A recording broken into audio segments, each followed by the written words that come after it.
నమస్తే. డ్యూటీ తర్వాత ఆఫీస్ నుంచి వచ్చే ఫోన్ కాల్స్, ఈమెయిల్లను స్వీకరించకుండా ఉండేందుకు లోక్సభలో కొత్త బిల్లు వచ్చింది.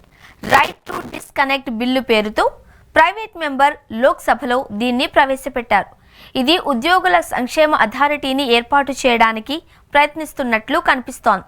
డ్యూటీ తర్వాత ఇంటికి చేరుకున్న ఉద్యోగులకు వారి కార్యాలయ పనుల నిమిత్తం పై స్థాయి అధికారులు ఫోన్లు చేస్తూ ఉంటారు, లేకుంటే మెయిల్స్ పెడతారు. ఆయా ఉద్యోగుల విశ్రాంతికి భంగం కలిగించకుండా ఉండే ప్రైవేటు బిల్లు శుక్రవారం లోక్సభ ముందుకొచ్చింది. దీన్ని రైట్ టు డిస్కనెక్ట్ బిల్లు 2025 పేరుతో ఎన్సీపీ ఎంపీ సుప్రియా సూలే ప్రవేశపెట్టారు. దీని ప్రకారం అధికారిక పని గంటలు, సెలవు దినాలలో పని సంబంధిత కాల్స్, ఈమెయిల్ల నుండి డిస్కనెక్ట్ చేసే హక్కును ప్రతి ఉద్యోగికి కల్పించాలి అన్నది ఈ బిల్లు ప్రతిపాదన. లోక్సభ లేదా రాజ్యసభలో మంత్రి కాని ఏ సభ్యుడైనా ప్రవేశపెడితే దాన్ని ప్రైవేటు సభ్యుల బిల్లుగా చెబుతారు. చట్టం చేయాల్సిన అవసరం ఉందని భావించే అంశాలపై ప్రభుత్వ దృష్టిని ఆకర్షించడం అన్నమాట. ప్రభుత్వ బిల్లులతో పోలిస్తే ప్రైవేటు మెంబర్ బిల్లులు చట్టంగా మారడం చాలా తక్కువ. ప్రభుత్వం సమాధానం ఇచ్చిన తర్వాత ఆ బిల్లును సభ్యులు ఉపసంహరించుకోవచ్చు. పూణేలో ఓ ఉద్యోగి మరణం, పరిశ్రమల భిన్నమైన అభిప్రాయాల తరువాత దేశంలో ఎక్కువ పని గంటలు ఉండడంపై ఆందోళనలు పెరిగాయి. దేశంలో పని, జీవిత సమతుల్యతను సాధించడం అన్నమాట డిజిటల్ యుగంలో ఉద్యోగి రక్షణకు కీలకమైనదని చెబుతున్నారు.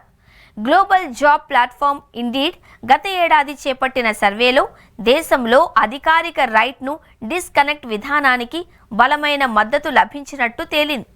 79% మంది దీన్ని సమర్థించారు. పనివేళల తరువాత ఆఫీసు నుంచి కమ్యూనికేషన్ అధికంగా ఉంది అని ఆ సర్వే తేల్చింది. 88% మంది ఉద్యోగులు పని సమయాల వెలుపల క్రమం తప్పకుండా సంప్రదించబడుతున్నారు అని తేలింది. అనారోగ్య సెలవు లేదా సెలవు రోజుల్లో కూడా సందేశాలు అందుతున్నట్లు తేలింది. 79% మంది అలాంటి కమ్యూనికేషన్ను విస్మరించడం వలన కెరీర్ అవకాశాలపై ప్రభావం చూపింది. పని ఆలస్యం వల్ల భవిష్యత్తులో ప్రమోషన్లను ప్రభావితం చేస్తుంది అని భయపడుతున్నారట. ఇటీవల కాలంలో చాలామంది వారానికి 70 గంటల నుంచి 90 గంటలు అవసరము అని వాదించారు. ఆ తర్వాత ఇన్ఫోసిస్ సహ వ్యవస్థాపకుడు నారాయణమూర్తి, ఎల్ఎన్టీ సీఈఓ సుబ్రహ్మణ్యన్ వంటి ప్రముఖుల వ్యాఖ్యల తర్వాత చర్చ మొదలైంది. ఈ నేపథ్యంలో రైట్ టు డిస్కనెక్ట్ బిల్లు ప్రవేశపెట్టినట్టు చెబుతున్నారు కొందరు ఎంపీలు. తొలిసారిగా 2019లో ఆ తరహా ప్రతిపాదనను తీసుకొచ్చారు NCP MP Supriya Sule. Digital communication తీవ్రతరం నేపథ్యంలో కార్మికుల శ్రేయస్సు కోసం ఈ బిల్లు ప్రతిబింబిస్తుంది. ఆఫీస్ కాల్స్ కారణంగా నిద్రలేమి, ఒత్తిడి వంటి సమస్యలను తగ్గించవచ్చు అంటున్నారు. ఊబకాయం కూడా తగ్గుతుంది అని ఓ అంచనా. ఆ తరహా చట్టాలు చాలా దేశాలలో ఇప్పటికే అమల్లో ఉన్నాయి. దాదాపు 7 ఏళ్ల క్రిందట అంటే 2017లో ఈ హక్కును చట్టబద్ధం చేసిన మొట్టమొదటి దేశం ఫ్రాన్స్.